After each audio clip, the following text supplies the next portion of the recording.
Hello, तो बात करते हैं हिमाद्री स्पेशलिटी केमिकल्स की। 44 रुपीज का स्टॉक है, 1% के आसपास की गिरावट हुई है। लास्ट वीडियो में भी मैंने आपसे बात किया था कि एचएससीएल में एक रेंज बाउंड ट्रेडिंग हो सकती है आने वाले कुछ दिनों के लिए, और वही आप देखिए रिपीट होता हुआ दिखाई देता है।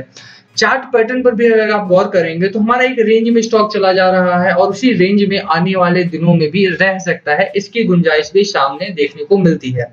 इस वीडियो में बात करेंगे कि मैं हमेशा एचएससीएल के बारे में कुछ अच्छी चीजें बताता हूं आपको, और मेरा मानना है कि एचएससीएल आपको आने वाले दिनों में अच्छा रिटर्न दे सकता है। उसके पीछे का कारण क्या है, आज कुछ पॉइंट्स में बात करेंगे। हम यहाँ पर 5-6 पॉइंट्स में कुछ स्ट्रेंथ की बात करेंगे कि जो एचएससीएल ने अच्छा एक क्वार्टर ऑन क्वार्टर आप देख सकते हैं, चाहे कंपनी के तौर पर देख सकते हैं जो इस कंपनी के पास है, और जिसकी वजह से ये मेरी बाइंग लिस्ट में ऑलवेज रहता है। चलिए शुरू करते हैं, बट उससे पहले अगर आप चैनल पे नए हो तो प्लीज चैनल को सब्सक्राइब कर दो and hit that bell icon ताकि आपको नोटिफिकेशन मिल सके। चलिए स्टार्ट करते हैं। बात करें एचएससीएल की। एचएससीएल एक अच्छी कंपनी है, मैंने पहले भी कहा, अभी भी कह रहा हूं मैं। आज गिरावट जरूर हुई है, और मैंने पिछले दिनों आपको दिखाया था कि बीपी इंडिया ने यहाँ पर बीसी इंडिया ने सॉरी थोड़ा सा माल बेचा था, लगभग 3 करोड़ शेयर्स के आसपास वहां पर डंप किए थे मार्केट में, और उसी वजह से एचएससीएल में लगातार तेजी से गिरावट देखने को मिली थी। और जब भी ऐसी ट्रेडिंग होती है, जब भी इनसाइडर या ऐसी एसटी ट्रेडिंग होती है, तो उसकी वजह से स्टॉक जो है वो एक रेंज में चला जाता है, और उसी रेंज में फिर कुछ दिनों के लिए रहता है टू कूल ऑफ। ठीक है, कि अगर उस रेंज से बाहर आना है तो बहुत तेजी से बाइंग आनी चाहिए, और वो बाइंग रिटेल इन्वेस्टर की तरफ से नहीं आ सकती है। वो आ सकती है तो इंस्टीट्यूशनल इन्वेस्टर की तरफ से, एफआईआई की तरफ से, या फिर म्यूचुअल फंड की तरफ से। अब ये तो हम नहीं है, रिटेल इन्वेस्टर बाइंग करना चाहता है, बट जब बड़े इन्वेस्टर इंस्टीट्यूशनल इन्वेस्टर डंप करते हैं माल, तो वो भारी क्वांटिटी में करते हैं, उसको थोड़ा सा ऑब्जॉर्व होने में मार्केट में टाइम लगता है। यही कारण था, मैंने पहले भी बोला था कि एचएससीएल जो था हमारा वो थोड़ा सा अंडर प्रेशर चला गया था। अब कब तक ये बाहर आएगा उसकी बात तो हम टेक्निकल चार्ट पर करेंगे ही। सबसे पहले हम बात करते हैं कुछ स्ट्रॉन्ग पॉइंट्स की जो एचएससीएल में मुझे लगता है, और यहाँ पर भी आप देख सकते हैं। Stocks where mutual funds increased holding in the past month. ये ऐसा स्टॉक है हमारा जहां पर पिछले महीने में, सिर्फ लास्ट मंथ में, यानी कि जो महीना आप चल रहा है उससे पिछले महीने में स्टॉक्स में म्यूचुअल फंड ने अपनी शेयर होल्डिंग को बढ़ाया है। म्यूचुअल फंड्स ने इस कंपनी में अपना इंटरेस्ट दिखाया और उन्होंने अपनी बाइंग की है। ठीक है, तो ये बहुत अच्छी बात है आपके सामने। Good quarterly growth in the recent result, 254% return for Nifty 500 over 4.5 साल सॉरी। तो ओवरऑल अगर आप देखेंगे 250% का रिटर्न मिला है निफ्टी 500 से कंपेयर करके। गुड क्वार्टरली ग्रोथ है आप देखेंगे तो क्वार्टरली ग्रोथ बहुत अच्छी है। यहाँ पर रिसेंट रिजल्ट जो आया है हमारा, कंपनी का लो डेट है, ये मुझे सबसे अच्छा लगता है। ये कंपनी का अगर कर्ज कम है ना, तो कंपनी शॉर्ट रन में अगर भले ही बहुत तेजी से ना बढ़ रही हो, बट लॉन्ग रन में वो हमेशा बहुत अच्छा ग्रोथ करने के चांसेस रहते हैं उसका, और यही एक बड़ा कारण है जिसकी वजह से ये कंपनी को मैं हमेशा प्रीफर करता हूं जिसका लो डेट होता है। आप देखिए कि वोडाफोन आइडिया जो है वो गिरावट में क्यों आया इस समय पर, रीजन वही था क्योंकि उसका कर्ज बहुत ज्यादा बढ़ गया था, चाहे एजीआर की पेमेंट रही हो, चाहे उनका स्पेक्ट्रम का पेमेंट रहा हो, चाहे वो इंटरेस्ट पेमेंट रहा हो। उन सारे पेमेंट्स को लगा के लगभग 1.2 लाख करोड़ के आसपास का कर्जा था उनके ऊपर। और अब वोडाफोन आइडिया की ऐसी स्थिति आ गई कि गवर्नमेंट उसको बीएसएनएल एमटीएनएल के साथ मर्ज करने की बातचीत कर रही है। तो वो सारी डिफरेंट स्टोरी है, उसके बारे में बात नहीं करेंगे, वो आप वोडाफोन आइडिया की वीडियो में देख सकते हो अगर आपको उसके बारे में ज्यादा जानना है तो। बट यस, इस कंपनी का जो डेट है, जो कर्ज है, वो बहुत कम है, और ये बहुत पॉजिटिव चीज है। अगर आप इन्वेस्टर के तौर पे, लॉन्ग टर्म इन्वेस्टर के तौर पे सोचोगे तो ये आपके लिए सबसे बेस्ट पॉइंट हो सकता है to invest in this company.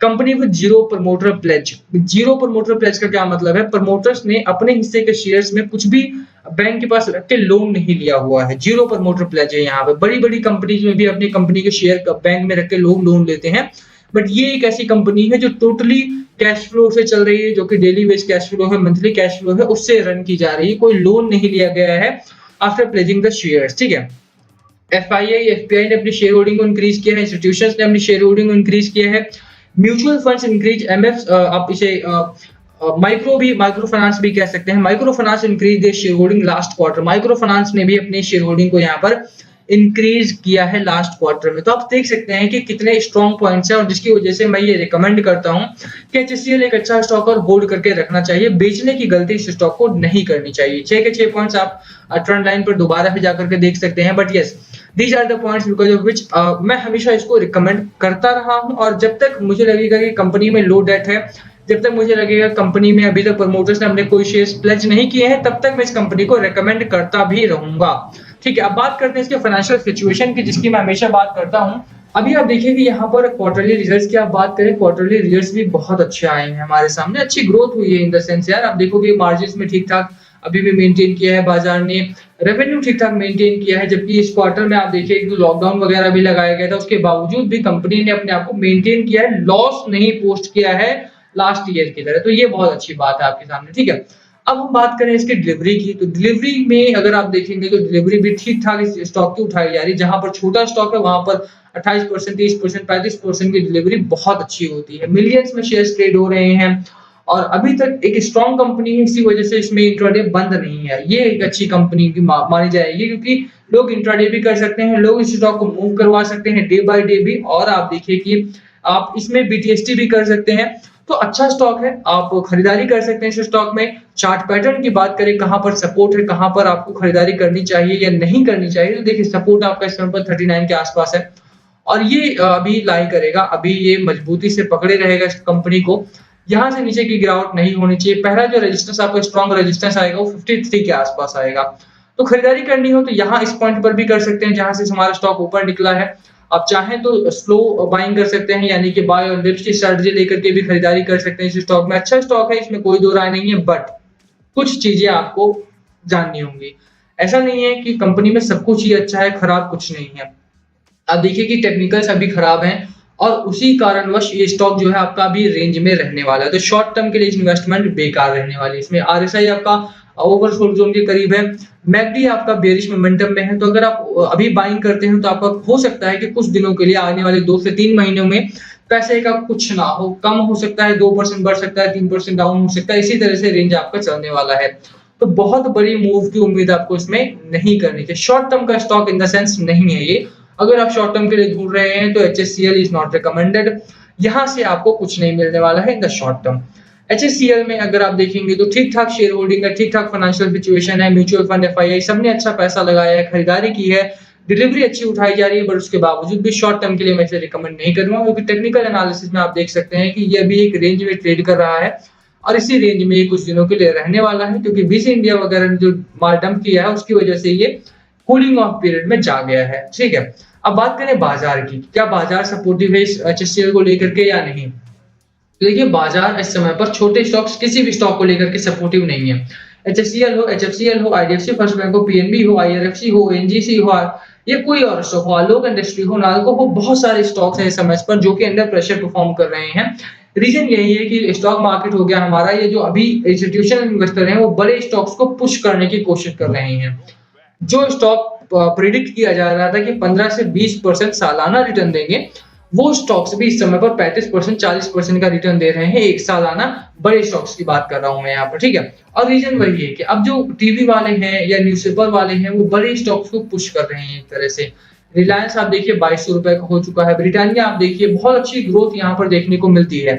तो रीजन वही है कि मार्केट में अभी बड़े स्टॉक्स का बोलबाला है, छोटे स्टॉक्स को जगह कम दी जा रही है, बट छोटे स्टॉक्स को रिटेल इन्वेस्टर प्रेफर करते हैं एफआईआई वाले, आप देखिए कि माइक्रो फाइनेंस वाले, म्यूचुअल फंड वाले। तो बाइंग करके चलना हो तो चल सकते हैं, शॉर्ट टर्म के लिए रिकमेंडेड नहीं रहेगा। लॉन्ग टर्म के लिए खरीदारी करना हो तो आपके पास स्टॉक है, होल्ड करके चलिए, बेचने की गलती मत करना। HCL में आप देखिए तो इस समय 42 के आसपास हमारा चल रहा है, 44 के आसपास हमारा चल रहा है और इस स्टॉक में दम रखता है कि ये 80-85 तक आराम से इस साल के अंत तक जाएगा।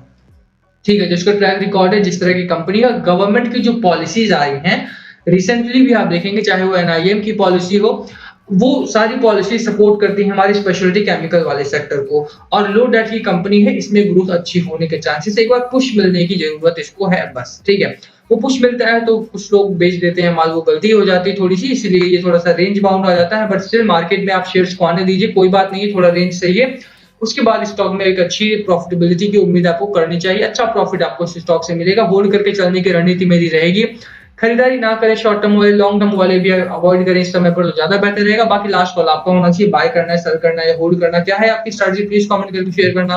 वीडियो यहीं खत्म करते, पसंद आए तो लाइक करना, चैनल पर नए हो तो सब्सक्राइब किए बिना मत जाना। Thank you for watching NS, please comment below अगर कुछ पूछना हो तो। Thank you.